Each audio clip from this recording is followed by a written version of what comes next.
तो कल की क्लास में हम लोग लाइन चार्ज की वजह से डेरिवेशन कर लिए थे मोहित, हॉलो सिलेंडर की वजह से जो है डेरिवेशन कर लिए थे, सॉलिड सिलेंडर की वजह से डेरिवेशन कर लिए थे, और ये सारे केसेस जो है इनफाइनाइट वाले हैं या नहीं है सर। यानी इनफाइनाइट लाइन चार्ज है, इनफाइनाइट हॉलो सिलेंडर है, इनफाइनाइट सॉलिड सिलेंडर है। इनफाइनाइट हॉलो सिलेंडर कहने का मतलब है कि जो भी चार्जेज है वो सरफेस पे चार्जेज है। सॉलिड सिलेंडर का कहने का मतलब है कि पूरे के पूरे बल्क में चार्जेज हैं, ठीक है ना, यानी चार्ज जो है हर जगह है, ठीक है। हमने देखा था कि इस केस हाँ में जो सर। है आर दूरी पे इलेक्ट्रिक फील्ड जो है डिराइव करके आया था, हमारा क्या आया था, 2k लैम्डा बाई आर आया था, आया 2k था कि नहीं लैम्डा आया था? बाय आर यानी 2k लैम्डा बाई आर जो होगा, यानी आया था आर सर। दूरी पे जो है इलेक्ट्रिक फील्ड जो होगा वो दूर की तरफ होगा, और वो वैल्यू जो होगी वो 2k लैम्डा बाई आर होगा कि नहीं होगा? होगा होगा सर। कि नहीं होगा? होगा सर। होगा। तो अगर मैं बोलूं कि ये आर दूरी है तो इलेक्ट्रिक फील्ड दूर की तरफ, और मैग्नीट्यूड कितना, 2k लैम्डा बाई आर। तो इसका अगर ग्राफ में बनाना चाहूं तो इलेक्ट्रिक फील्ड और डिस्टेंस का ग्राफ बनाऊं तो कैसा ग्राफ बनेगा मोहित, क्या लगता है कैसा ग्राफ बनेगा? कैसा ग्राफ बनेगा, सोच के बताओ जल्दी से, जल्दी बताओ। इनवर्सली प्रोपोर्शनल है ना, हाँ तो तो क्या हो जाएगा? नीचे आते हुए क्या? पहले बताओ बताओ जल्दी बताओ। वो प्लेन प्लेन लैंड करता है ना ऐसा। जब प्लेन लैंड करता है वैसा, वैसे ग्राफ का कुछ नाम होता है क्या? ई की पावर माइनस एक्स। e की पावर माइनस एक्स बनेगा या कुछ और बनेगा, खुशी क्या लगता है? Rectangular hyperbola. Very good, rectangular hyperbola बनेगा। अरे मोहितवा, यस सर। अगर मैं बोलूं कि r की वैल्यू बहुत नजदीक है, मतलब एक तरह से लाइन चार्ज के बहुत नजदीक होंगे, तो क्या इलेक्ट्रिक फील्ड की वैल्यू लगभग इनफाइनाइट को टेंड करेगी कि नहीं करेगी? करेगी। यानी इलेक्ट्रिक फील्ड बहुत ज्यादा होगा, यानी लाइन चार्ज के बहुत नजदीक होंगे तो इलेक्ट्रिक फील्ड बहुत ज्यादा होगा, और जैसे जैसे जो है लाइन चार्ज से दूर निकलते जाएंगे इलेक्ट्रिक फील्ड की वैल्यू धीरे धीरे घटते घटते जीरो हो जाएगी, बहुत दूर निकल जाएंगे तो जीरो हो जाएगी। यानी बहुत नजदीक में है तो इनफाइनाइट है, बहुत ज्यादा दूर में है तो इलेक्ट्रिक फील्ड जो है ऐसे ऐसे ग्राफ को रेक्टेंगुलर हाइपरबोला बोलते हैं, क्योंकि यहाँ पे ई जो है डायरेक्टली प्रोपोर्शनल टू 1/r है, यानी x y is equal to c square type का हो गया कि नहीं हो गया? हो गया sir. X y is equal to c square rectangular hyperbola नहीं होता है? होता है। चलो, अब मैं बोलूं कि हॉलो सिलेंडर के केस में, हॉलो सिलेंडर के केस में अंदर में अगर मैं बात करूं, ठीक है ना, अंदर और बाहर जो है इलेक्ट्रिक फील्ड आया था, इसका अपना रेडियस जो है वो कितने के बराबर है, आर के बराबर है। अनुष्का इस केस में क्या आया था जी? अनुष्का, इस केस में सर पहले तो अच्छा अंदर अंदर तो जीरो आई थी इलेक्ट्रिक। यानी एक तरह से पहले अंदर में जीरो होगा, ठीक है ना, ओके। यानी जब तक अंदर में है, यानी r is equal to capital r जो है वहां तक जीरो है, उसके बाद फिर उसके बाद एकदम से बढ़ गई थी 2k लैम्डा बाय आर, फिर जैसे फिर जैसे वहां से डिस्टेंस जो है बढ़ता घटना गया। शुरू, उसके बाद वहां से घटना हाँ शुरू हुआ था, ऐसा कुछ, ऐसा कुछ ग्राफ बनेगा हाँ क्या? हाँ ठीक है। यानी एक तरह से यहाँ पे इलेक्ट्रिक फील्ड जो है 1/r के प्रोपोर्शनल होगा, यानी जस्ट आउटसाइड की बात करें, यानी सिलेंडर के एक्सिस से जो दूरी है वो अगर देखें तो यहाँ पे अगर बाहर में यहाँ पे है तो इलेक्ट्रिक फील्ड दूर की तरफ होगा, और उसका मैग्नीट्यूड जो है वो 2k लैम्डा बाई आर आया था। यानी एक तरह से बाहर के पॉइंट के लिए हॉलो सिलेंडर को एक लाइन चार्ज की तरह मान सकते हैं कि नहीं मान सकते हैं? यानी आर लेस देन मान आर सकते। के लिए जीरो, और r greater than equal to r के लिए 2k लैम्डा बाई आर, होगा कि नहीं होगा? होगा। होगा। और लास्ट केस को डिस्कस कर लेते हैं यहीं पे, ठीक है ना, लास्ट केस को जो है यहीं पे डिस्कस कर लेते हैं कि सॉलिड सिलेंडर है, उस केस में हमारे पास रिजल्ट आया था। तीनों को इकट्ठा इसलिए कर रहे हैं क्योंकि तुम्हें जनरलाइज करने में और क्या क्या चीज ध्यान रखना है वो चीज जो है तुम्हें पता चल जाएगा। कुछ जो बाहर के पॉइंट के लिए है सारे सेम है, क्या बाहर के पॉइंट के लिए इलेक्ट्रिक फील्ड जो होगा अनुष्का वो कितना होगा, हाँ r greater than equal to r के ठीक। लिए, यानी इसका अपना रेडियस जो है वो आर के बराबर है, ठीक है ना। तो बाहर के पॉइंट के लिए 2k लैम्डा बाई आर आया था क्या?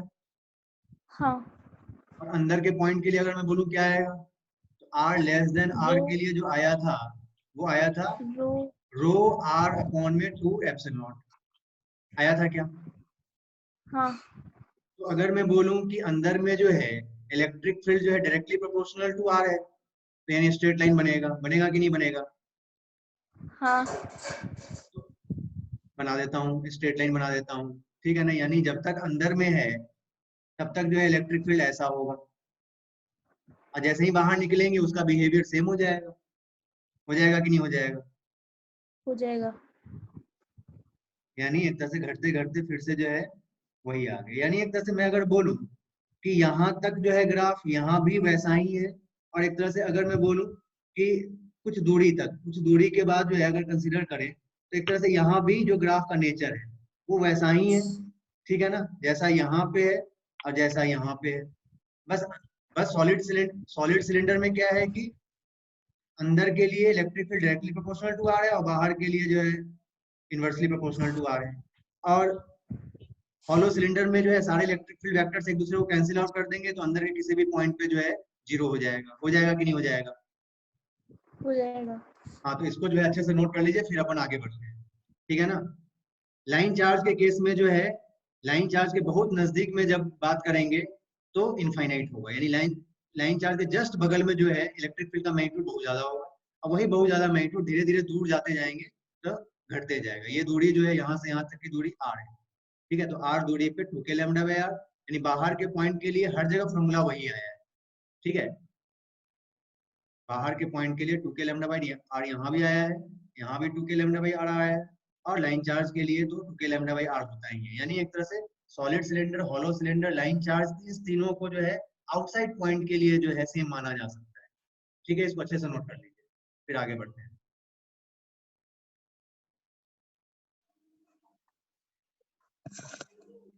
हाँ, ये इनफाइनाइट थिन सीट की वजह से जो है गॉस लॉ की मदद से हम लोग इलेक्ट्रिक फील्ड का फॉर्मूला डिराइव करना चाहते हैं। ये बोर्ड के एग्जाम में डायरेक्ट आ जाता है, ठीक है ना? और सबसे ज्यादा यही आता है, इनफाइनाइट सीट का ही आता है। एक तरीका जो है हम लोगों ने इंटीग्रेशन मेथड से जो है पूरा लंबा चौड़ा इंटीग्रेशन किया था, एलिमेंट्स माना था, और एलिमेंट भी माना था क्या, वायर एलिमेंट, थिन वायर्स जो है बहुत सारे मान के जो है उसको इंटीग्रेट करके फिर जो है लास्ट में फॉर्मूला डिराइव किया था। और फॉर्मूला जो आया था वो चेल्सी क्या आया था इलेक्ट्रिक फील्ड का formula? Sir sigma upon 2 epsilon not. ये आया था। यही चीज जो है हम लोग गॉस लॉ की मदद से जो है डिराइव करेंगे अभी। अब ये इनफाइनाइट सीट है, कहने का मतलब है कि ये सीट जो है ऊपर भी अनंत तक जा रहा है, नीचे भी अनंत तक जा रहा है, दाएं भी अनंत तक जा रहा है, बाएं भी अनंत तक जा रहा है। जा रहा है कि नहीं जा रहा है?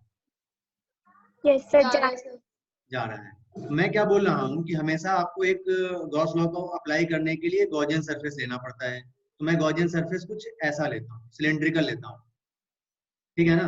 और ये सिलेंड्रिकल गॉसियन सरफेस जो है कैसा है वो थोड़ा सा विजुलाइज कीजिएगा अच्छे से।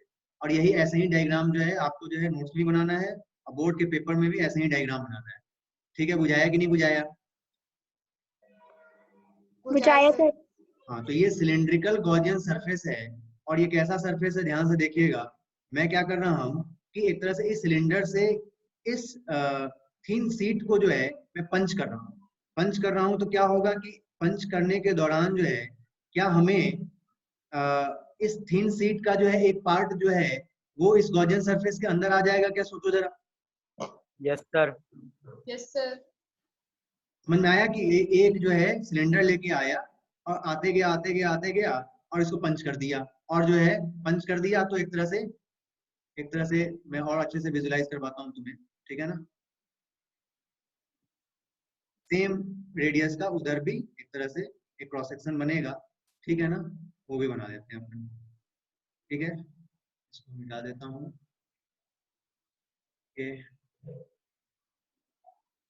क्या ऐसा कुछ पंच आउट हो जाएगा क्या? सोचो जरा। विजुलाइज हो रहा है? सर। हो जाएगा, ठीक है। Yes sir. तो अगर मैं बोलूं कि क्या ये जो चीज है वो एक तरह से यही सिलेंडर आगे तक गया है, यही सिलेंडर जो है आगे तक गया है कि नहीं गया है? गया है सर। चलो, अब मैं बोलूं कि भाई जो हमारा इसमें इस क्लोज्ड वॉल्यूम में जो हमारा पार्ट जो है इस सीट से पंच आउट हुआ है वो कुछ ऐसा होगा क्या? सोचो जरा। इतना पार्ट जो है वो सिलेंडर के अंदर आ जाएगा क्या? मतलब इस सिलेंडर के अंदर जो है वो इनफाइनाइट सीट का आ जाएगा क्या, सोचो जरा। Yes sir. यानी इसके अंदर का जो चार्ज होगा उसको हम क्यू इनसाइड में इस्तेमाल कर लेंगे। तो चेल्सी, गॉस लॉ क्या बोलता है? गॉस लॉ सर क्या बोलता है? Sir flux equals to q inside upon epsilon naught. ठीक है, यानी फ्लक्स जो होता है वो integral, close integral E dot d A होता है, और यही क्यू इनसाइड अपॉन में एप्सिलॉन होता है कि नहीं होता है? होता है सर। ठीक है, अब मैं अगर बोलूं कि इसका चार्ज पर यूनिट एरिया जो है सिग्मा है, सिग्मा का यूनिट क्या हो जाएगा? कूलम्ब पर मीटर स्क्वायर। कूलम्ब पर मीटर स्क्वायर। तो क्या मैं क्यू इनसाइड की जो वैल्यू है वो क्या लिखूंगा? सिग्मा इंटू में ए लिख दूंगा क्या, क्योंकि ये क्रॉस सेक्शन एरिया अगर ए है तो क्या जो पंच होगा वो भी ए ही होगा क्या, सोचो जरा। Yes sir. तो सिग्मा इंटू ए जो होगा, क्या चार्ज इस गॉसियन सरफेस के, गॉसियन क्लोज वॉल्यूम के अंदर आएगा क्या? आएगा कि नहीं आएगा? यस सर आएगा आएगा। आएगा। तो सिग्मा ए अपॉन में एप्सिलॉन हो जाएगा। अब मैं इस क्लोज इंटीग्रल को 3 पार्ट में डिवाइड कर रहा हूँ। पहला पार्ट ये, ठीक है ना, दूसरा पार्ट ये, और तीसरा पार्ट ये। तो इसमें से 2 पार्ट जो है क्या फ्लैट हैं, और एक पार्ट जो है वो कर्व्ड है क्या, देखो जरा। Yes sir. Yes sir. पहले पार्ट से जो ई डॉट डी ए होगा, और दूसरे पार्ट से जो ई डॉट डी ए होगा, और तीसरे पार्ट से जो ई डॉट डी ए होगा, इसमें से कौन सा जीरो हो जाएगा, सोच के बताना जरा। किस किस से जीरो होगा? 1 से जीरो होगा, 2 से जीरो होगा, तीनों से जीरो हो जाएगा, क्या होगा जल्दी बताओ। और क्यों ऐसा सर होगा? तो क्या सर फर्स्ट एक वाला से आंसर, जीरो जीरो होएगा, जाएगा। किससे जीरो हो जाएगा? फर्स्ट वाले सेकंड से। से। सेकंड से सर। रजत तुम सेकंड क्यों बोल रहे हो? अब फर्स्ट और सेकंड, फर्स्ट और थर्ड से जीरो नहीं होगा, ऐसा तुम बोल रहे हो? Yes sir. सही बोल रहे हो। एक्सप्लेन करो क्यों ऐसा होगा। सर यानी तुम बोल रहे हो कि सेकंड वाले से जीरो होगा, क्योंकि सेकंड वाले से सही जो सही पे हमारा जीरो एरिया, होगा। तुम सही बोल रहे हो, सेकंड वाले से जीरो होगा। क्यों जीरो होगा वो भी बता दो। क्योंकि सर जो इलेक्ट्रिक फील्ड है वो शीट से बाहर की तरफ है, राइट साइड, यानी इलेक्ट्रिक फील्ड का और डायरेक्शन जो इधर इसका होगा। एरिया वेक्टर होगा। इलेक्ट्रिक फील्ड का डायरेक्शन इधर है, यस सर, और जो कर्व, और इधर भी इलेक्ट्रिक फील्ड का डायरेक्शन जो होगा वो इधर ही होगा, और एरिया वेक्टर जो है वो भी इधर ही है, ठीक है ना। और इलेक्ट्रिक इलेक्ट्रिक फील्ड इधर है, और यहाँ का भी एरिया वेक्टर इधर ही है। तो दोनों के बीच में एंगल यहाँ पे 0 डिग्री है, और इधर भी 0 है। यानी फर्स्ट सरफेस से इलेक्ट्रिक फील्ड और एरिया वेक्टर के बीच में एंगल 0 है, और थर्ड सरफेस से भी इलेक्ट्रिक फील्ड और एरिया वेक्टर के बीच में एंगल 0 है। लेकिन अगर मैं बात करूं चेल्सी, कर्व्ड सरफेस यानी यस सेकंड सरफेस सर। का, तो क्या एक तरह से एरिया वेक्टर जो होगा, छोटा सा सेगमेंट अगर कंसीडर करें तो एरिया वेक्टर इधर की तरफ होगा क्या, होगा क्या? यस सर जीरो हो और जाएगा। इलेक्ट्रिक फील्ड क्या होगा, इधर होगा। तो क्या दोनों के यस बीच सर में एंगल 90 डिग्री है, तो डॉट प्रोडक्ट 0 हो जाएगा क्या, सोचो जरा। नहीं बुझाया? हो जाएगा। ठीक है, तो अगर मैं बोलूं बुझाया सर। फर्स्ट वाले से और थर्ड वाले से, यानी जस्ट जो पीछे की तरफ है उसकी वजह से, यानी उसकी वजह फर्स्ट सरफेस की बात करें तो ई डी ए कॉस 0 हो जाएगा, ई डी ए कॉस 0 हो जाएगा, ठीक है ना। और दूसरे वाले से भी, तीसरे वाले से भी, दूसरा वाला तो 0 ही हो गया, E D A cos 0। Dot product को जो है सिंप्लीफाई करके लिख देते हैं तो कॉस 0 आएगा। आएगा क्या? अब अगर मैं बोलूं कि ये अगर सिलेंडर जो आएगा था सर। वो 12 लेंथ का था, अगर ये सिलेंडर 12,